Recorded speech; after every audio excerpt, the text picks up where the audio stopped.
ሰላም ጤና ይስጥልን እጅጉን የተወደዳችሁና የተከበራችሁ ውድ ቤተሰቦቻችን ዕለተ ረቡዕ የማለዳ የስፖርት የመረጃ ሰዓታችንን እነሆ በሰዓታችን ይዘን ተገናኘን። ስለምታደምጡን ስለምትከታተሉን ቆይታችሁም ከኛ ጋር ስለሆነ እጅግ ከልብ አድርገን እናመሰግናለን። ፉአድ ባህሩ የዛሬውን ፕሮግራም እየመራው ከእናንተ ጋር ቆይታን አደርጋለሁ። ውድ ቤተሰቦቻችን እናንተም ስምና አድራሻችሁን እየጠቀሳችሁም ሀሳብ አስተያየቶቻችሁን ኮሜንት ቦክስ ላይ ልታጋሩን ትችላላችሁ። የተለያዩ ርዕሰ ጉዳዮችን ዛሬ እናነሳለን። የዓለም ዋንጫም ነገ እንደሚጀምር ይታወቃል። ከዛ በፊት ግን በርከት ያሉ ሀገራት የወዳጅነት ጨዋታዎችን አሁንም ማድረጋቸውን ቀጥለዋል። እኛ ስቱዲዮ በገባንበት ሰዓት ከጥቂት ደቂቃዎች በፊት የተደረገ አንድ ጨዋታ አለ።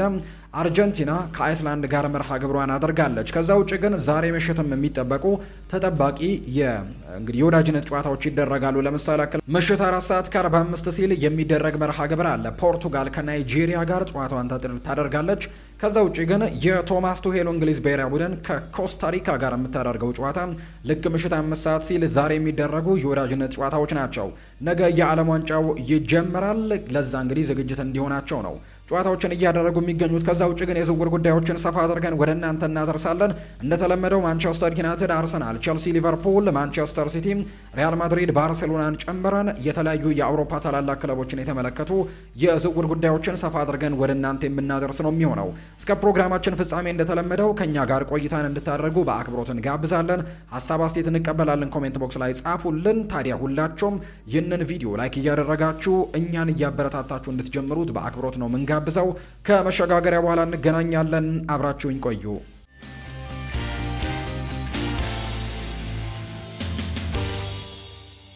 የሀገር ውስጥ መረጃዎችን በማስቀደም ነው የዛሬ ፕሮግራማችንን ውድ ቤተሰቦቻችን የምንጀምረው። ትላንትና የኢትዮጵያ ብሔራዊ ቡድን ሌላኛውን የወዳጅነት ጨዋታም ትላንትና ማድረግ ችሏል። ከቀናት በፊት ከማላዊ ብሔራዊ ቡድን ጋር በድሬዳዋ ስቴዲየም የመጀመሪያ የወዳጅነት ጨዋታውን ማድረጉ ይታወሳል። ትላንትናም ልክ እንደ ባለፈው ሳምንቱ ሁሉም ከማላዊ ብሔራዊ ቡድን ጋር በተመሳሳይ ሁለተኛ የወዳጅነት ጨዋታቸውን ወይም ደግሞ የአቋም መፈተሻ ጨዋታቸውን ትላንትና በድሬዳዋ ስቴዲየም ማድረግ ችለዋል። የኢትዮጵያ ብሔራዊ ቡድን በመጀመሪያው ዙር ጨዋታ 1-0 ማሸነፋቸውን እናስታውሳለን።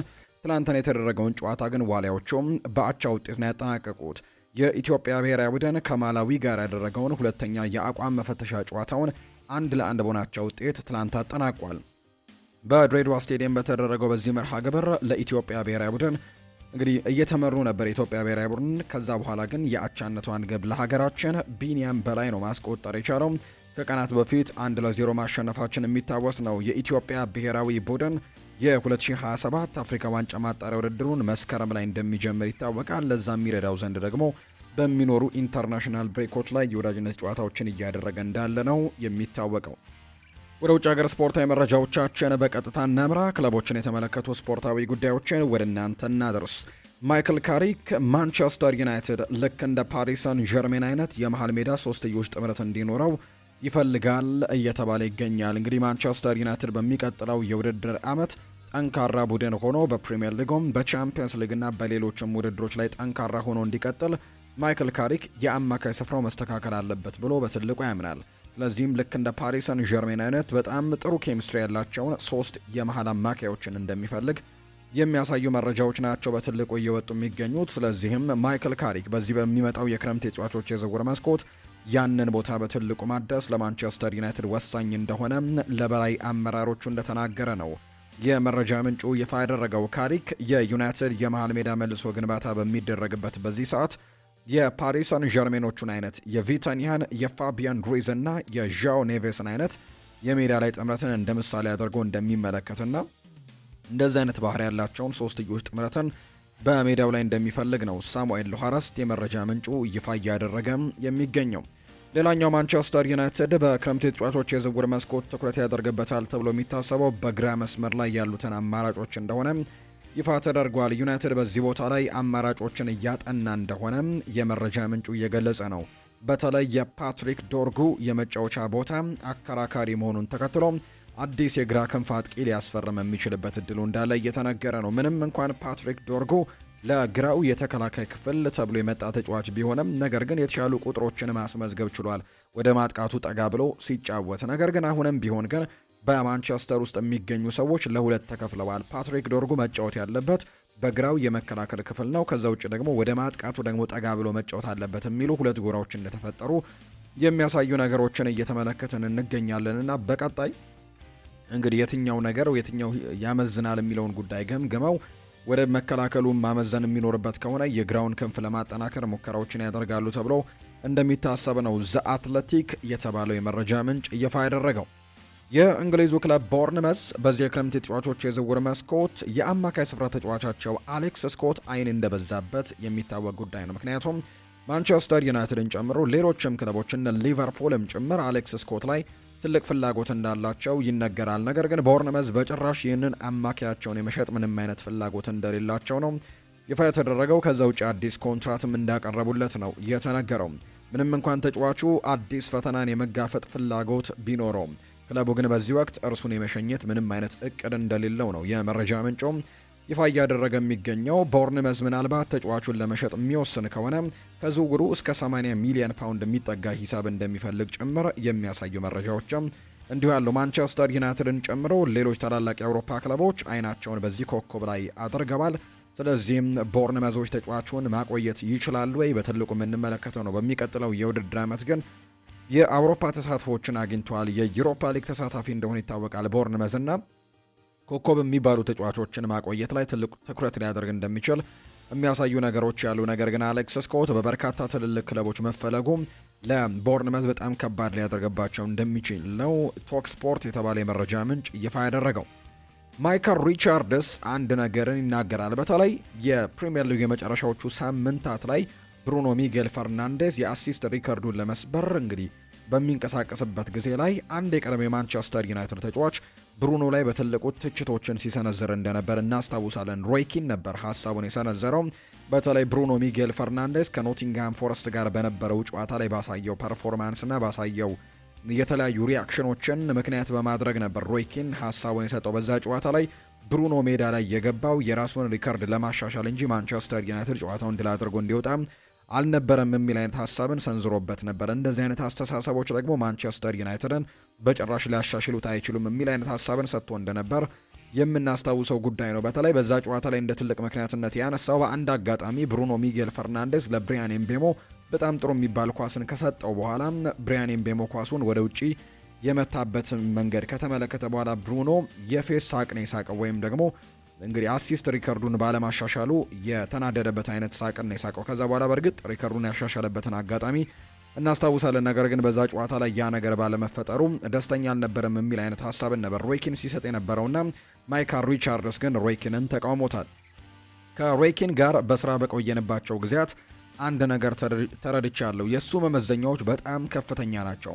አሁን ላይ የክለቡ ደረጃ ዝቅ ማለቱ ደግሞ ሊዋጥለት አልቻለም። በዩናይትድ ቤት ምን እየተፈጠረ እንዳለ ሊረዳው አልቻለም። በእውነቱ ሮይኪን ብሩኖን ይወደዋል አውቃለሁ። ቀደም ሲልም በመካከላቸው መጠነኛ ለመግባባቶች እንደነበሩ አውቃለሁ። ነገር ግን ሮይኪን በብሩኖ ላይ ምንም አይነት የግል ጥላቻ ግን የለውም ሲል ነው የተናገረው። ማይከል ሪቻርድስ ነው ስለ ሮይኪን ሀሳቡን እየሰጠ የሚገኘው። ሌላኛው በክረምቱ የተጫዋቾች የዝውውር መስኮት ማንቸስተር ዩናይትዶች እንቅስቃሴ ያደርጉበታል ተብለው ከሚታሰቡ ተጫዋቾች መካከል አንደኛው ካርሎስ ባሌባ እንደሆነ ይታወቃል። እርግጥ ነው ልክ እንደባለፈው የዝውውር መስኮት ወይም ደግሞ እንደባለፈው ክረምት በትልቁ እንቅስቃሴዎችን እያደረጉበት አይደለም ዩናይትዶች ከሱ የሚቀድሙ በጣም ጥሩ አማራጮች ያላቸው በአማካይ ስፍራ ላይ። ነገር ግን ካርሎስ ባሌባ ግን አሁን ላይ አንድ ውሳኔን ወስኗል። ማንቸስተር ዩናይትድን መቀላቀል ብቻ ይፈልጋል። ከማንቸስተር ዩናይትድ ውጪ ሌላ ክለብን መቀላቀል እንደማይፈልግ ነው የቅርብ የመረጃ ምንጮች እየተናገሩ የሚገኙት። በተለይ የካሜሮን ብሔራዊ ቡድን አጋሮቹንም እየጠየቀ እንደሚገኝ ጭምር የሚያሳዩ ነገሮች ያሉ እነ ብሪያን ኤምቤሞን ጭምር ከዛ ውጪና አንድሬ ኦናናንም ጭምር በማንቸስተር ዩናይትድ ውስጥ ያሉና ያሳለፉ ተጫዋቾች እንደሆኑ ይታወቃልና ካርሎስ ባሌባ ማንቸስተር ዩናይትድን የመቀላቀል እድሉን በተመለከተ ከጥቂት የማንቸስተር ዩናይትድ ተጫዋቾች ጋር ውይይት ማድረጉ ጭምር ነው ሳሙኤል ሉሃረስት ይፋ ያደረገውና ባሌባ በዚህ ሰዓት ከዩናይትድ ውጪ ሌላ ክለብን የመቀላቀል ምንም አይነት ፍላጎት የለውም ተብሎ እየተነሳ ይገኛል። ካሜሮናዊው አማካይ ካርሎስ ባሌባ በዚህ የክረምት የተጫዋቾች የዝውውር መስኮት ከክለቡ ብራይተን ጋር መለየት እንደሚፈልግ ሲገለጽ መቆየቱ የሚታወስ ጉዳይ ነው።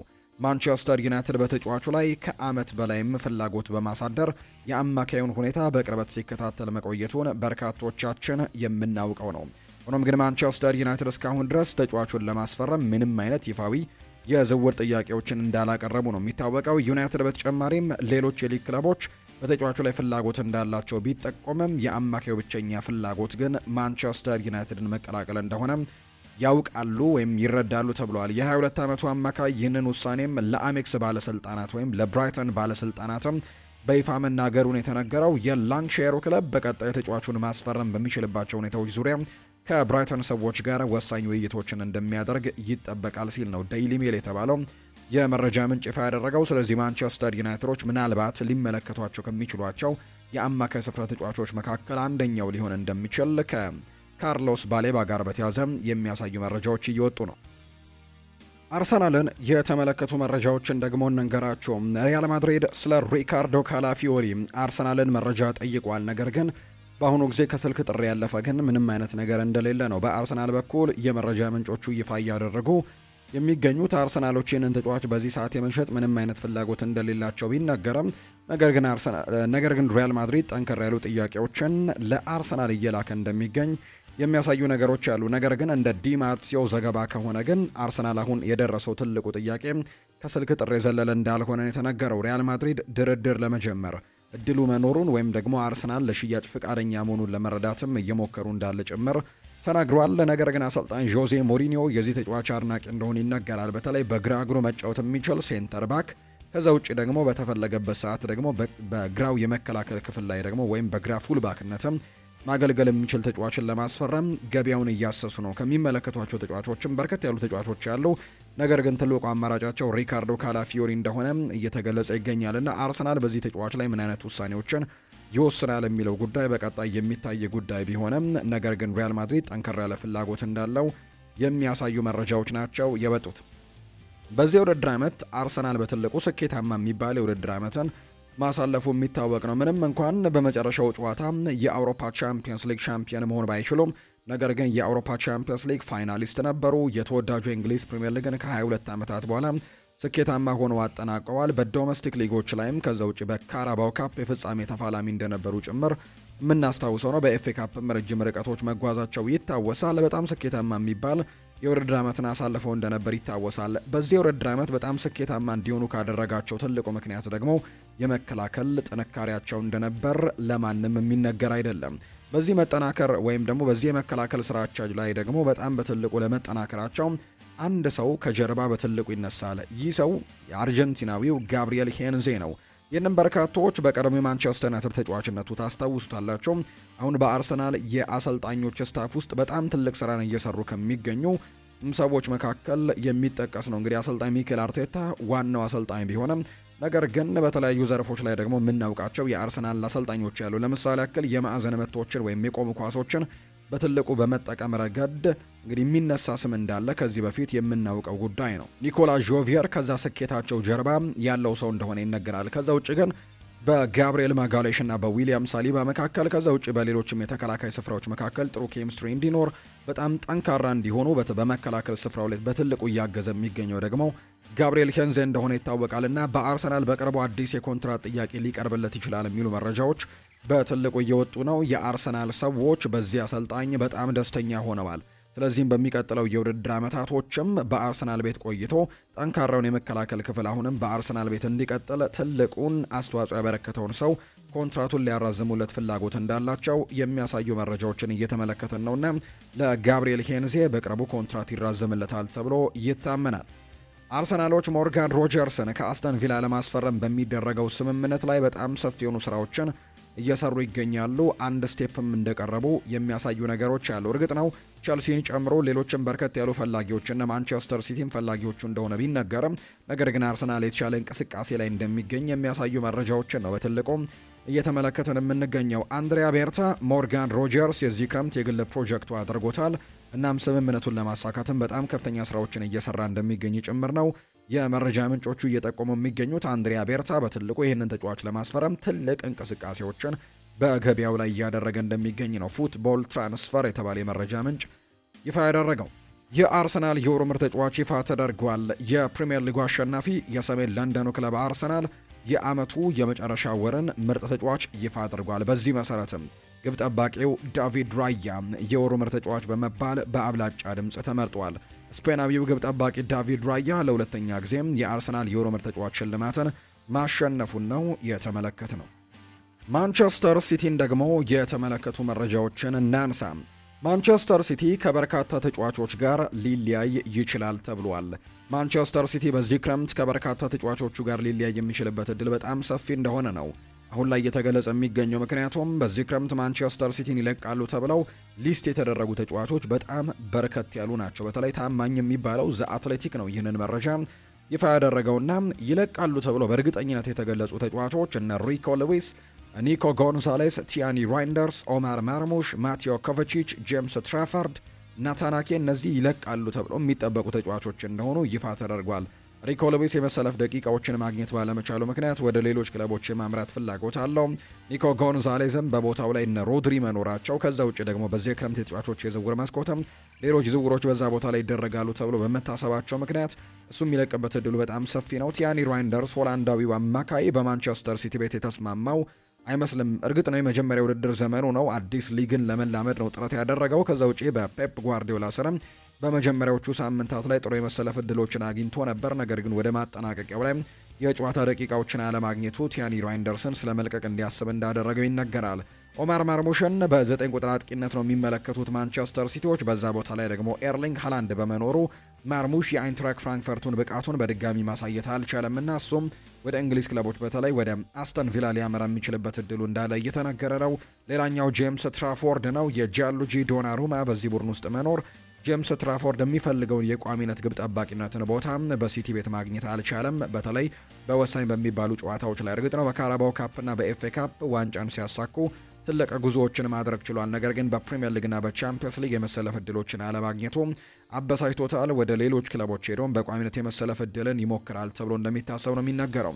እነዚህ ይለቃሉ ተብሎ የሚጠበቁ ተጫዋቾች ናቸው። ከዛ ውጭ ግን ሄስኮ ግቫርዲዮል ስለ ወደፊት ቆይተው የቀረቡለትን አማራጮች ገና እየተመለከተ የሚገኝ ተጫዋች እንደሆነ እየተነገረ ነው። ሪያል ማድሪድን ጨምሮ በርከት ያሉ ፈላጊዎች እንዳሉት ይነገራል። ሄስኮ ግቫርዲዮል ማንቸስተር ሲቲም ለተጫዋቹ አዲስ ኮንትራት አቅርበው የእሱን ውሳኔ እየጠበቁ እንደሚገኝ ነው የተነገረውና በቀጣይ የሄስኮ ግቫርዲዮል ውሳኔም ገና በቀጣይ የሚታይ ነው።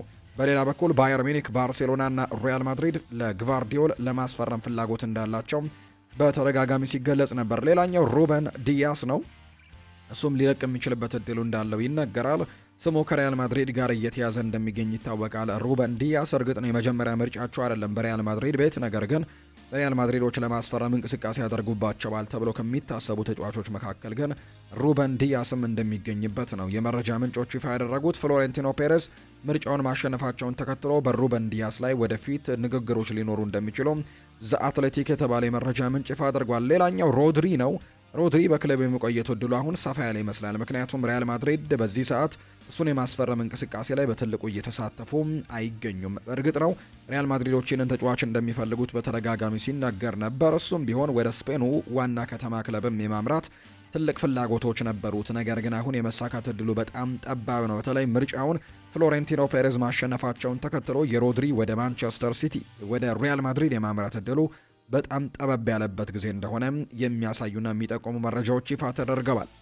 ሌላኛው ይለቃል ተብሎ የሚታሰበው ተጫዋች ሳቪኒሆ ነው። ይህ ተጫዋች ከቶትናም ሆትስፐርስ ጋር በጣም ጥሩ የሚባል ግንኙነትን እያደረገ እንደሚገኝ ይፋ ተደርጓል። ሲቲዎች ለሳቪኒሆ ዝውውር 60 ሚሊዮን ፓውንድ እና ተጨማሪ 10 ሚሊዮንም ቦነስ እንደሚፈልጉ ነው እየተነገረ የሚገኘው። ከዛ ውጭ ግን ሌላኛው ማንቸስተር ሲቲ የሚፈልገው ጉዳይ በሚቀጥለው ሽያጭ ወይም ደግሞ ቶተንሃም ተጠቅሞበትም ሊሆን ይችላል። እንዲሁ በተለያዩ ጊዜያቶችም ለመሸጥ ቢፈልግና ተጫዋቹን ለሌላ ክለብ አሳልፎ ቢሸጠው ከዛ ሽያጭ ላይ 10%ን ይፈልጋል። ወይም ሴል ኦን ክሎዝ እንለዋለን። እንደዚህ አይነት ስምምነቶችን በሚቀጥለው ሽያጭ ላይ ትርፎችን ስለማግኘት ይደራደራሉ ክለቦችና ሲቲ ምናልባት ሳቪኒዮን ለቶተናም የሚሸጥለት ከሆነ ከሚያገኘው ገቢ በተጨማሪ በቀጣዩ ሽያጭ ላይ 10% ማግኘት እንደሚፈልግም ጭምር እየተነገረ ነው የሚገኘው።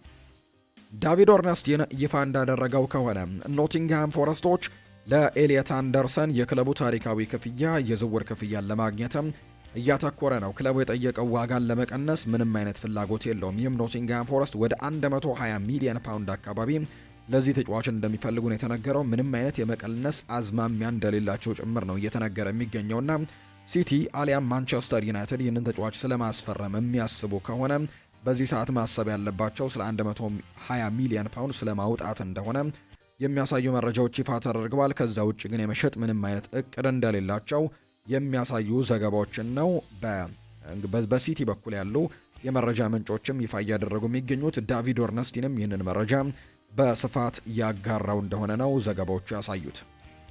ሊቨርፑልን የተመለከተ መረጃን እንመልከት። ቦርንመስ ተፈላጊነቱ እየጨመረ የመጣውን አማካያቸውን አሌክስ ስኮትን ወደ 80 ሚሊዮን ፓውንድ እንደሚገምቱት ቀደም ብዬ ከማንቸስተር ዩናይትድ መረጃዎች ጋር ስናነሳም ገልጸንላችሁ እንደነበር ይታወሳል።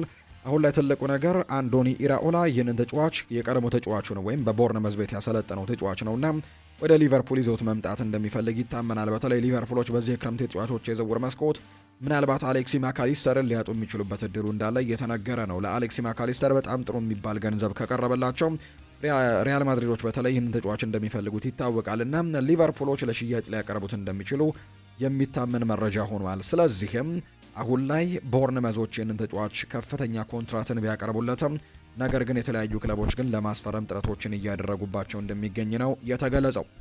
ሌላኛው ኮነር ብራድሌን የተመለከተ ጉዳይ ነው ሊቨርፑል ቤት የምናነሳው። ኮነር ብራድሌ አዲሱ የውድድር ዘመን ከተጀመረ ከጥቂት ጊዜያቶች በኋላ ወደ ልምምድ ለመመለስ እያለመ እንደሆነ የሚያሳዩ መረጃዎች ናቸው እየወጡ የሚገኙት። ሊቨርፑል ከሱ ጋር በተያዘም በጥንቃቄ የተሞላበት አካሄድን ይከተላል ተብሎ ነው የሚታሰበው። ጉዳቱን ማኔጅ ለማድረግም ይሞክራሉ ተብሎ እንደሚታሰብ የመረጃ ምንጮች ይፋ አድርገዋልና ኮነር ብራድሌ ግን ልክ አዲሱ የውድድር ዓመት እንደተጀመረ ግን ከጥቂት ጊዜያቶች በኋላ ወደ ልምምድ ይመለስልናል ብለው ተስፋ እንደሚያደርጉ ነው የመረጃ ምንጮቹ ይፋ ያደረጉት። ዳቪድ ላይንች ነው ይህንን መረጃ ያጋራው። ሌላኛው ፋብሪዚዮ ሮማኖ ስለ ያን ዲያማንድ ያጋራቸው ጉዳዮች ያሉ ሊቨርፑል ያን ዲያማንድን ለማግኘት ከፍተኛ ጥረቶችን እያደረገ ሲሆን ለተጫዋቹ ትልቅ ገንዘብ ሊያቀርቡ እንደሆነ የሚጠቁሙ መረጃዎች ወጥተዋል። በሌላ በኩል ፓሪስ ሳን ዠርሜንም በተጫዋቹ ላይ ፍላጎት አለው። ነገር ግን ይህ የሚወሰነው ግን ብራድሌይ ባርኮላ እንዲሁ ደግሞ ጎንካሎ ራሞስ እና ሊ ካንግኢን ሁኔታው ላይ እነዚህ ተጫዋቾች ፓሪስ ሳን ዠርሜን መልቀቅ የሚችሉ ከሆነ እንደሆነ እየተነገረ ነው። ስለዚህም ሊቨርፑልና ፓሪስ ሳን ዠርሜን ይህንን ተጫዋች የማስፈረም እድላቸው በጣም ሰፋ ያለ ነው። ነገር ግን ፓሪስ ሳን ዠርሜኖች እንዳልኳችሁ መስፈርቶች አሏቸው። እነዚህ ሶስት ተጫዋቾች ብራድሌይ ባርኮላ፣ ጎንካሎ ራሞስ እና ሊ ካንግኢን ክለቡን ለቀው የሚወጡ ከሆነ ነው ያን ዲያማንድን ለማስፈረም እንቅስቃሴዎችን እንደሚያደርጉ ፋብሪዚዮ ሮማኖ የሚናገረው። ፋብሪዚዮ ስለ ያን ዲያማንድ ይቀጥላል። ተጫዋቹ በሊቨርፑልና በፓሪስ ሳን ዠርሜን እየተፈለገ ነው። ሁለቱም ክለቦች አሁንም በፉክክር ውስጥ አሉ። ሊቨርፑል ዝውውሩ እውን እንዲሆንም ከፍተኛ ጥረቶችን እያደረገና እየገፋበት ነው የሚገኘው። ለሊቨርፑል ዲያማንድ እንደ ቀዳሚ የዝውውር ኢላማ ወይም ቶፕ ፕራዮሪቲ ነው የሚታየው። ክለቡ ስምምነቱን ለማጠናቀቅም ለተጫዋቹ ከፍተኛ የገንዘብ ክፍያዎችንም እያቀረበ እንዳለ ጭምር እየሰማን ነው። በሌላ በኩል ፓሪስ ሳን ዠርሜን ፍላጎት አለው። ነገር ግን የነሱ ሁኔታ በብራድሌይ ባርኮላ፣ ጎንካሎ ራሞስ እና ሊ ካንግኢን የወደፊት እጣ ፈንታ ላይ የተመሰረተ ነው ተብሏል። በፓሪስ ሳን ዠርሜን በኩል አንዳንድ ተጫዋቾች ክለቡን መልቀቅ ይኖርባቸዋል። በሊቨርፑል በኩል ግን ሞሐመድ ሳላህና ሌሎች ተጫዋቾች በመልቀቃቸው የደሞዝና የቡድኑን ክፍተት ቀድሞኑ እንደተፈጠረ የሚታወቅ ጉዳይ ነው። በዛ መሰረትም ቡድኑ ራሱን ለማጠናከር የግድ ወደ ገበያው መውጣት አለበት። ስለዚህ በገበያው ላይ ደግሞ ያን ዲያማንዴን ለመመልከትም ብቸኛ ያላቸው ትልቁ አማራጭ እንደሆነ እየተገለጸ ይገኛልና ያንን ለማድረግ እንግዲህ እየሰሩ ይገኛሉ።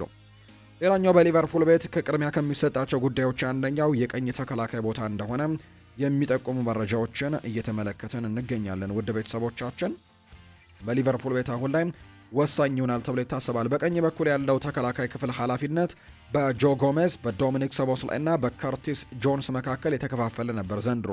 ነገር ግን ቦታውን በአግባቡ የተቆጣጠረው ተጫዋች እንዳልነበር ይታወሳል። እንደ ድል ሆኖ የሊቨርፑል ከፍተኛ የሥራ ኃላፊዎች ከዚህ እንደተማሩና ዋና አሰልጣኛቸው በቀጣይ ጊዜ በማንኛውም ቦታ ተመሳሳይ መፍትሄን ለማግኘት ሲሯጡ እንዳይቸገሩ እርምጃዎችን እንደሚወስዱ ይጠበቃል ሲልም ነው ዳቪድ ላይንች እየተናገረ የሚገኘውና ያንን ቦታ ለማጠናከር በትልቁ በዚህ የክረምት ተጫዋቾች የዝውውር መስኮት ጥረቶችን ማድረግ እንዳለባቸው የሚያሳዩ መረጃዎች እየወጡ ነው። በተለይ ባለፈው የአማካይ ስፍራ ተጫዋቾችን ጭምር ነበር እዛ ቦታ ላይ ለመጠቀም ሙከራዎችን ሲያደርጉ የነበረውና ያ ነገር በአሁኑ መሆን እንደሌለበት ይፋ ተደርጓል።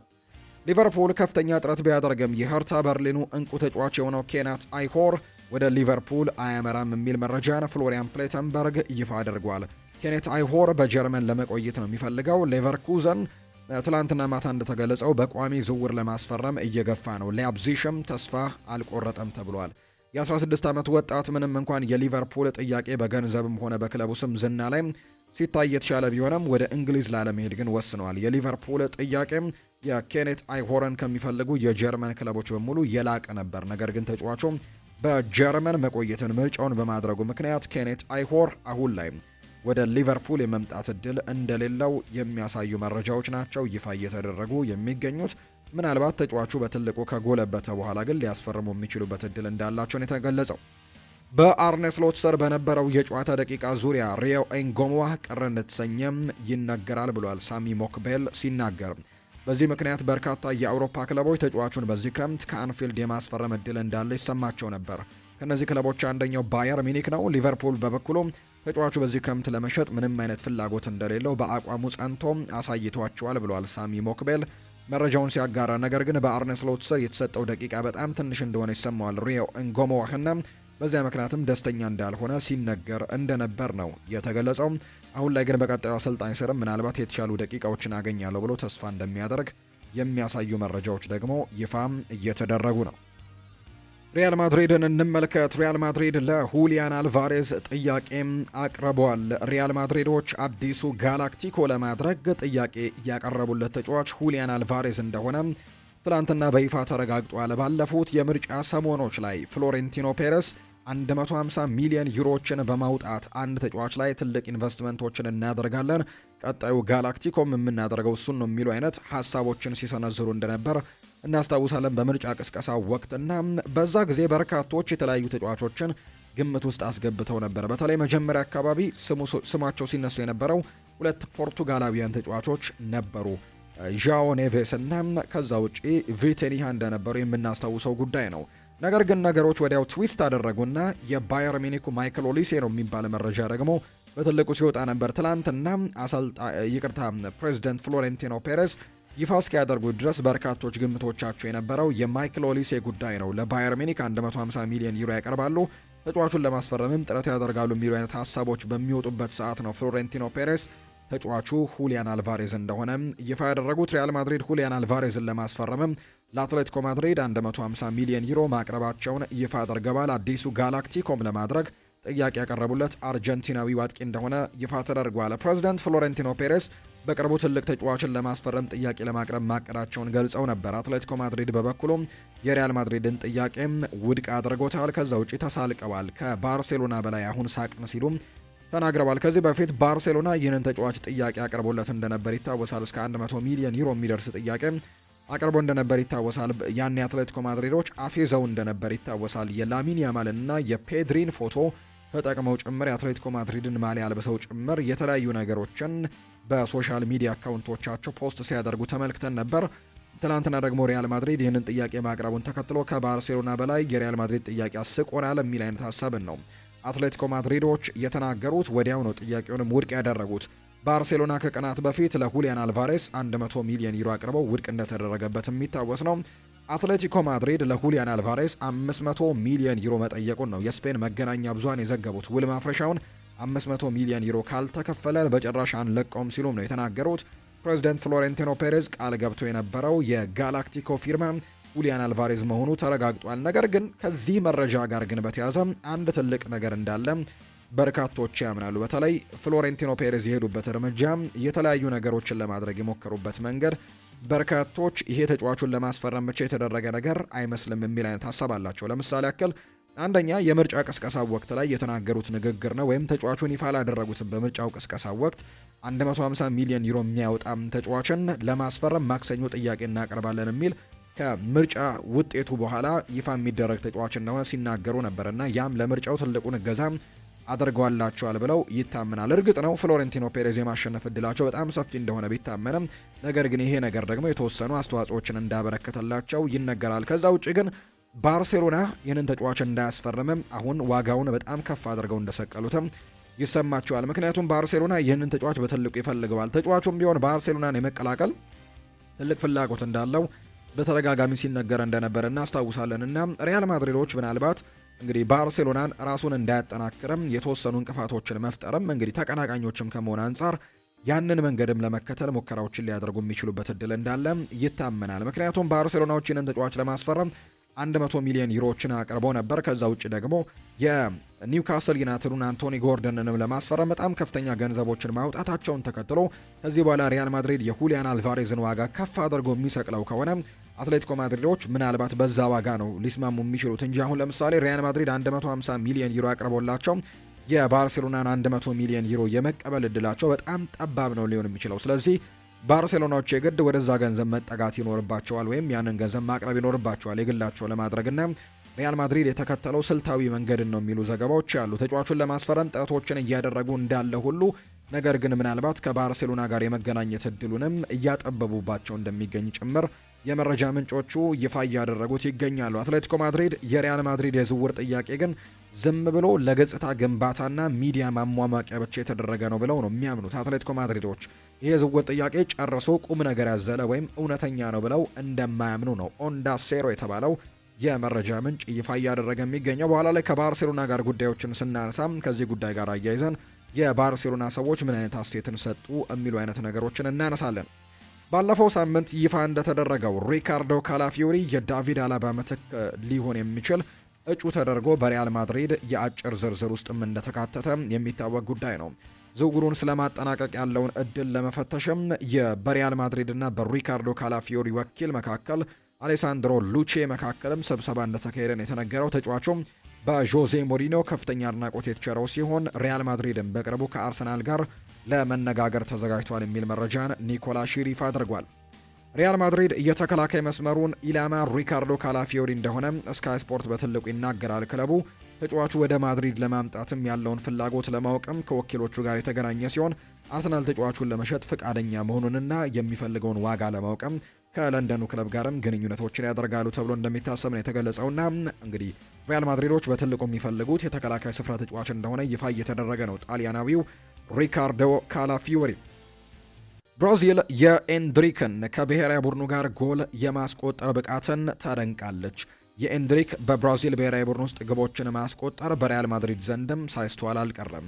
ተጫዋቹ ለብራዚል 4 ግቦችን አስቆጥሮ አንድ ለግብ የሚሆን ኳስ አመቻችቶ ማቀበል ከመቻሉም ባለፈ እነዚህ ሁሉ ግቦች የተቆጠሩት ደግሞ ብራዚል በውጤት ወደ ኋላ ቀርታ ወይም ደግሞ አሸናፊው ሳይለይ እኩል ውጤት ላይ ወይም ብራዚል ብሔራዊ ቡድን እየተመራ ወይም ደግሞ የብራዚል ብሔራዊ ቡድን አቻ በነበረበት ሰዓት ላይ የተቆጠሩ ወሳኝ ጎሎች እንደሆኑ የሚያሳዩ ቁጥሮችን ነው ማርካ የተባለው የመረጃ ምንጭ ይፋ እያደረገ እንደሚገኝ የተገለጸው።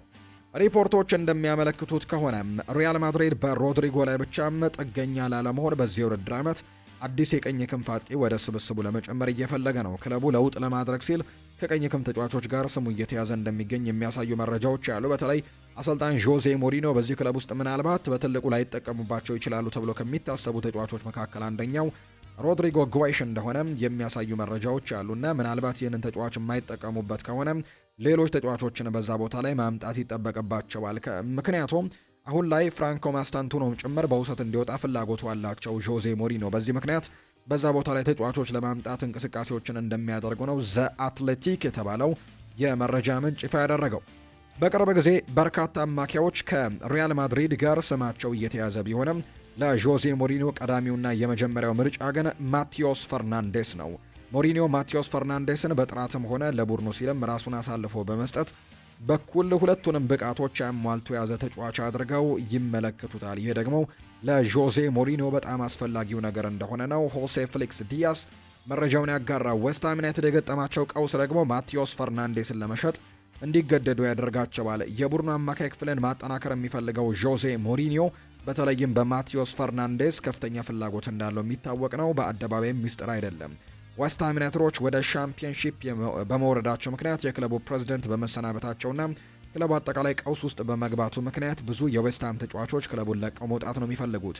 የተጫዋቹ ወኪል ሆርግ ሜንዴዝ እና ጆዜ ሞሪኒዮ ተጫዋቹ ወደ ሪያል ማድሪድ ለማዘዋወርም እየሰሩ ቢሆንም ይሄ የዝውውር ውል ግን በፍጹም ቀላል ይሆናል ተብሎ አይጠበቅም።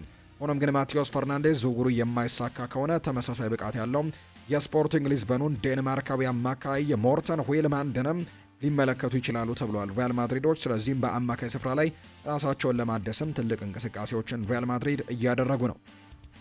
ጆዜ ሞሪኒዮ በመጨረሻዎቹ የዝውውር ጥያቄዎች ላይ ለመስራት ከሆርግ ሜንዴስ፣ ጁኒ ካላፋትና ከጆዜ አንኬል ሳንቼዝ ጋርም ስብሰባ እንዲደረግ ጠይቋል። ጆዜ ሞሪኒዮ ለግራ ተከላካይ ክፍሉ ለሁለት አማራጮች አረንጓዴ መብራትን ሰጥቷል። ግቫርዲዮል እና ካላፊዮሪ ናቸው።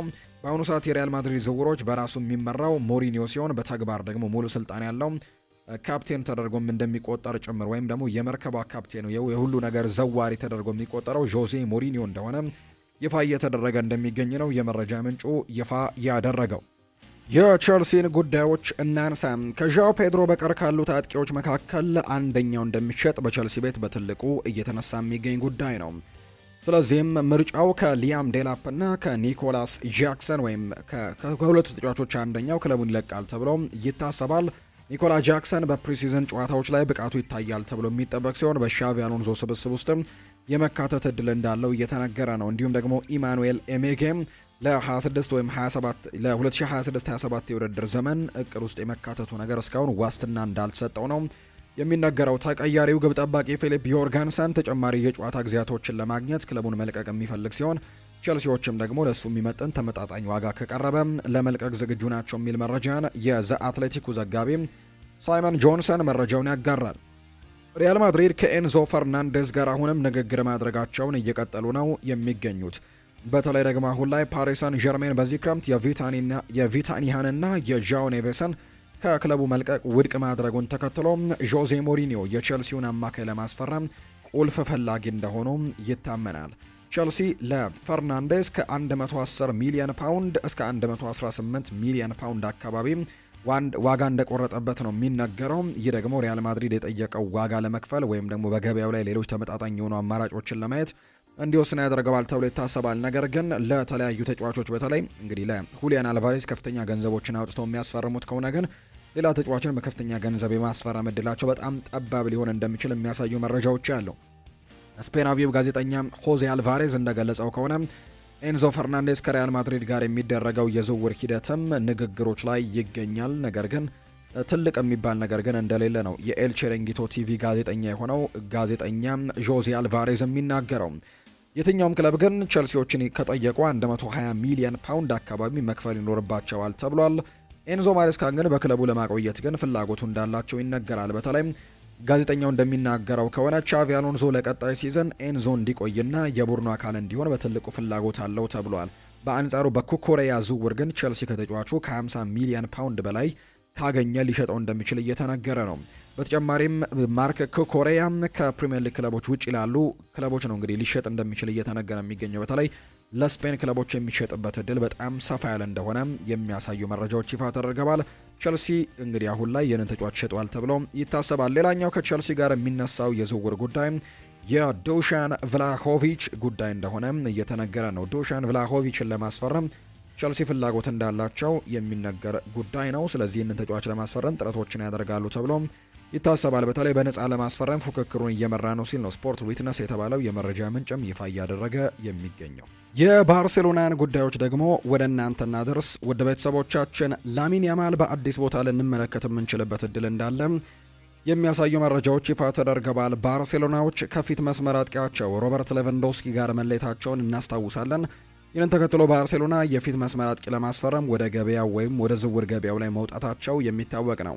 ይሁን እንጂ ባርሴሎና አጥቂ ለማስፈረም ካልቻለ በተለይ የሁሊያን አልቫሬዝ ጉዳይ አሁን ከባድ እየሆነ ስለመጣ ምናልባት ማስፈረም የማይችሉ ከሆነ ላሚን ያማልን ቦታ ሊቀይር እንደሚችል ነው እየተነገረ የሚገኘው። በባርሴሎና ቤት ውስጥ ያሉ ሰዎች ላሚን ያማል ወደ አጥቂ ቦታ የማዞር ምክረ ሀሳብ መስማማቱን ለክለቡ ቅርበት ያላቸው የመረጃ ምንጮች ይናገራሉ። ስለዚህም አጥቂ ሆኖ ሊጫወት የሚችልበት እድል እንዳለ ነው በቀጣይ የውድድር ዓመት በርካታ ዘገባዎች እየጠቆሙ የሚገኙት። አክስ አምስተርዳም ማርክ አንድሬ ቴር ሽቴገንን ለማግኘት ትልቅ ፍላጎት እንዳላቸው ይፋ ተደርጓል። ተጫዋቹን ለማዛወርም በእውነት ፍላጎት እንዳላቸው ነው የሚገለጸው። ምንም እንኳን ስምምነቱ ችግር የሚፈጥር ቢሆንም ይህም የፋይናንሻል ጉዳይ ሲታይ ደሞዙ በጣም ትልቅ እንደሆነ ይነገራል። አክስ ለሱ ያለው ፍላጎት እውነተኛ ስለሆነም ስምምነቱን እንዲቀጥልም በባርሴሎና ቤት በአክስ እና በቴር ሽቴገን መካከል እንዲሁም በካምፑ መካከልም መፍትሄ መፈለግ እንዳለበት ነው ፋብሪዚዮ ሮማኖ መረጃውን ይፋ ያደረገው። ባርሴሎና አሁንም 9 ቁጥር እየፈለገ ነው። ሁሊያን አልቫሬዝ ቅድሚያ የሚሰጡት ተጫዋች ነው። ነገር ግን የዣኦ ፔድሮንም ስም ከበስተጀርባ እንዳለ እየተነገረ ነው። ነገር ግን አሁን ዝቅተኛ ፍላጎቶች እንዳለ ነው የሚገለጸው። በክለብ ውስጥ እንደ ሀሳብ አለ። ይህም ደግሞ ባርሴሎና ትልቅ ስራዎችን መስራት አይፈልግም ወይም ደግሞ ከባድ የሚባሉ ዋጋዎችን ማውጣት አይፈልግም፣ አይከፍሉም። ከሁሊያን አልቫሬዝ ዝቅ ያለ ፕሮፋይል ያለው ተጫዋች ማምጣት ካለባቸው ያንን ያደርጋሉ እንጂ ትልቅ የሚባል ክፍያን ግን የመክፈል ምንም አይነት እቅድ እንደሌላቸው የሚያሳዩ መረጃዎችን ነው እየጠቆሙ የሚገኙት። ከተከላካዮች መካከል ማንም የማይለቅ ከሆነ በባርሴሎና ቤት ባርሴሎና አዲስ ተከላካይ የማስፈረም እድሉ በጣም ጠባብ እንደሆነ የሚያሳዩ ነገሮች ይፋ ተደርገዋል ብሏል ዘ አትሌቲክ ባወጣው መረጃ። የበርናርዶ ሲልቫ የቅርብ ጊዜ መግለጫዎች ክለቡን በእጅጉ አስገርመውታል። ምክንያቱም ከተጫዋቹ ጋር ለሁለት የውድድር ዓመታት የሚቆይ የውል ስምምነት ላይ ሙሉ በሙሉ ተደርሶ የነበረ ቢሆንም የቀሩት ዝርዝር ጉዳዮች ደግሞ ወደፊት እንደሚጠናቀቁ ታስቦ ነበር ከባርሴሎና ጋር። በርናርዶ ሲልቫ እንዲሁ ባርሴሎና በርናርዶ ሲልቫን እንደ አንድ ጥሩ አማራጭ ይመለከተዋል፣ ነገር ግን ቅድሚያ ከሚሰጠው ነገር የራቀ ሆኗል። ክለቡ ቀድሞውኑ ብዙ አማካዮች ስላሉት እሱን ማምጣት አጣዳፊ አይደለም ብለው ነው የሚያስቡት። የባርሴሎና አቋም ቀላል ነው። አሁን ላይ ዋና ትኩረታቸው ሮበርት ሌቫንዶስኪን የሚተካ አጥቂን ማስፈረም ነው እና ቅድሚያ የሚሰጡት ጉዳዮችም ከተስተናገዱ በኋላ ነው ለበርናርዶ ክፍት የሚሆን ክለብን ሊጎበኙ እንደሚችሉ እየተነገረ የሚገኘው። ክለቡን በተሳሳተ መንገድ መጠቀም፣ ይህ ማለት በርናርዶ የባርሴሎናን ስም ተጠቅመው የአትሌቲኮና የሪያል ማድሪድ የተሻሉ ቅናሾችን እየሳበ ሊሆን ይችላል የሚል ነው። እናም ባርሴሎና ያንን ጨዋታ እንደማይጫወት ነው መረጃዎች የሚያሳዩት። ስለዚህ መጠበቅ ከፈለገም ጥሩ ነገርን እንዲሁ ማድረግ እንደሚጠበቅበት ነው ባርሴሎናዎች ሀሳብ እንዳላቸው የውስጥ የመረጃ ምንጫቸው የሚናገሩት። የሪያል ማድሪድ ጥያቄ ዓላማ የዝውውር ዋጋን ከፍ ለማድረግና ለባርሴሎና ውድ እንዲሆንም ለማድረግ ነው ብሏል ዦዜ አልቫሬስ ሀሳቡን ሲናገር። ውድቅ የተደረገ የዝውውር ጥያቄን በተመለከተ ይፋዊ መግለጫን አይተን አናውቅም። ቅናሹ ውድቅ እንደሚሆን አስቀድመው ያውቁ ነበር፣ ምክንያቱም አትሌቲኮ ማድሪድና ሪያል ማድሪድ አብዛኛውን ጊዜ ተጫዋቾችን እርስ በርስ የሚሸጡ ክለቦች አይደሉም፣ በተለይም ከኮከብ ተጫዋቾቻቸው ጋር በተያዘ። ነገር ግን በመጨረሻም ሁሉም በተጫዋቹ ራሱ ላይ የተመሰረተ ነው። እሱ ቃል ስለተገባለትና ይህ ቃል መከበር እንዳለበት አጥብቆ ስለሚያምን በዚህ ጉዳይ ላይ የመረጋገጥ ስሜት አለ። ባርሴሎና የ100 ሚሊዮን ዩሮ እንግዲህ ሂሳብን ልኳል። እናም ሌላ ቅናሽ ያቀርባል። በተጨማሪም ቀደም ሲል እንደተናገርነው ድርድሮች በመካሄድ ላይ ናቸው። ይህ ሁኔታ ለባርሴሎና አይለወጥም። ክለቡ የሪያል ማድሪድ ጥያቄ ዓላማ የዝውውር ሂሳቡን ለመጨመር የተደረገ ሴራ ብቻ እንደሆነና ፕሮፖዛሉ ተግባራዊ ለመሆን ምንም አይነት መሰረት እንደሌለው ነው የሚረዱት። ምክንያቱም ባርሴሎና ለሁሊያን አልቫሬዝ ወኪል ጋርም እየተደራደረ ነው። እናም ማየት ደግሞ ይቻላል ሲልም ጭምር ነው ባርሴሎናዎች እነዛ ብለው እንደሚያምኑ ነው ዘገባዎቹ እየተጠቆመ የሚገኘው። ዓለም ዋንጫውን የተመለከቱ መረጃዎችን እናንሳ። ኔዘርላንድ ዓለም ዋንጫን በጭራሽ አታሸንፍም ብሏል ዌስሊ ሽናይደር ነው ይህንን ሀሳብ የሰጠው። የቀድሞ ኔዘርላንዳዊ ተጫዋች የሆነው ዌስሊ ሽናይደር በዓለም ዋንጫ ከኔዘርላንድ የተሻሉ ቡድኖች መኖራቸውን ነው የተናገረው። ኔዘርላንድ ዓለም ዋንጫውን ማሸነፍ ትችል እንደሆነ የተጠየቀው ዌስሊ ሽናይደር አትችልም ሲል ይመልሳል። አያይዞም በአሁኑ ሰዓት ከኛ በብዙ የተሻሉ ጠንካራ ቡድኖች እንዳሉ አውቃለሁ። በተጨማሪም ባለፉት 5 ዓመታት አንድም ትልቅ ቡድን ማሸነፍ አለመቻላችን ምስክር ነው። ስለዚህም ዓለም ዋንጫውን ኔዘርላንድ አታሸንፍም ሲል ነው የኔዘርላንድ የቀድሞ ተጫዋች ዌስሊ ሽናይደር የሚናገረው። ክሪስቲያን ፖሊሲክ ይናገራል። ህልሜ ለአሜሪካ ዓለም ዋንጫን ማሸነፍ ነው ብለዋል ክሪስቲያን ፖሊሲክ። የአሜሪካ ብሔራዊ ቡድን አምበል ክሪስቲያን ፖሊሲክ በዓለም ዋንጫ ያልተጠበቀ ነገር ሊፈጠር ይችላል በማለት ነው የተናገረው። አርጀንቲና፣ ፈረንሳይ፣ እንግሊዝና ብራዚል ጥሩ ተጫዋቾችና ልምድ አላቸው ያለው ፖሊሲክ፣ ነገር ግን ዓለም ዋንጫ ሁልጊዜም ሁሉንም ያስገርማል ሲልም ነው የተናገረው። አክሎም ክለቤ ለፍጻሜ መድረስና ለአሜሪካ ዋንጫውን ማምጣት ነው ሲልም ነው ክሪስቲያን ፖሊሲክ የተናገረው። ኔይማር ለዓለም ዋንጫው በጥሩ ሁኔታ እያገገመ ነው ብሏል የብራዚል እግር ኳስ ፌዴሬሽን ሲናገርም። አሰልጣኝ ካርሎ አንቸሎቲ በዓለም ዋንጫው የብራዚል ብሔራዊ ቡድን የሚወክሉ ተጫዋቾችን ይፋ ሲያደርጉና የኔይማር ጁኒየርን ስም ሲጠሩ በብራዚላውያን ዘንድ ልዩ የደስታ ስሜት ተፈጥሮ እንደነበር የምናስታውሰው ነው። ሆኖም ግን የ34 ዓመቱ ተጫዋች ባጋጠመው የባት ጉዳት የዓለም ዋንጫ ተሳትፎ እክል ሊገጥመው እንደሚችል ሲነገር ቆይቷል። የብራዚል የምንጊዜም ከፍተኛ ግብ አስቆጣሪው ተጫዋች የጉዳት መጠኑን ለመለካትም ትላንትና በተደረገው የኤምአርአይ ምርመራ በዓለም ዋንጫው ላይ ለመጫወት የሚያስችል መሻሻል ላይ እንደሚገኝ ያመላከተ ነው። በእርግጥም ኔይማር ጁኒየር በተደጋጋሚ እያጋጠመ የነበረው ጉዳት ከ2023 ወዲህ ለብሔራዊ ቡድን ተሰልፎ እንዳይጫወትም እንቅፋት ሆኖበት ቆይቷል። በዚህም ሁኔታ ካርሎ አንቸሎቲ ለዓለም ዋንጫው ሲጠሩት ብዙዎች ያስደሰተ በመሆኑም እንግዲህ በርካቶች የሚስማሙበት ጉዳይ ነው። ኔይማር ጁኒየር ወደ ቡድኑ እንዲመለስ ፍላጎቱ ነበራቸው። አሰልጣኙ ባለፈው ሳምንት ተጫዋቹ በዓለም ዋንጫው የምድብ የመጀመሪያ ወይም ሁለተኛው ጨዋታ ላይ ሊደርስ እንደሚችል ፍንጭ ሰጥተው እንደነበረ የምናስታውሰው ጉዳይ ነው። የ5 ጊዜ ሻምፒዮኗ ብራዚል እንግዲህ የዓለም ዋንጫም ነገ በሚጀምረው የዓለም ዋንጫ በምድብ 3 ከሞሮኮ ከሃይቲና ከስኮትላንድ ጋር ተደልድላለች። የመጀመሪያው ጨዋታዋን ደግሞ ቅዳሜ ዕለት ነው ከሞሮኮ ብሔራዊ ቡድን ጋር እንደምታደርግ የወጣው መረጃ የሚያሳየው። የእንግሊዝ ብሔራዊ ቡድን አሜሪካ ያረፈበት ሆቴል አካባቢ ከባድ ርዕደ መሬት መከሰቱን የተነገረው ብሔራዊ ቡድኑ ባረፈበት አካባቢ 6.1 የተለካ ሬክተር ስኬል የተለካ ርዕደ መሬት መከሰቱን የተነገረው። ይሁን እንጂ በደረሰው በእንደዚህ አይነት ነገር የደረሰ አንዳችም ጉዳት እንደሌለ የተገለጸው።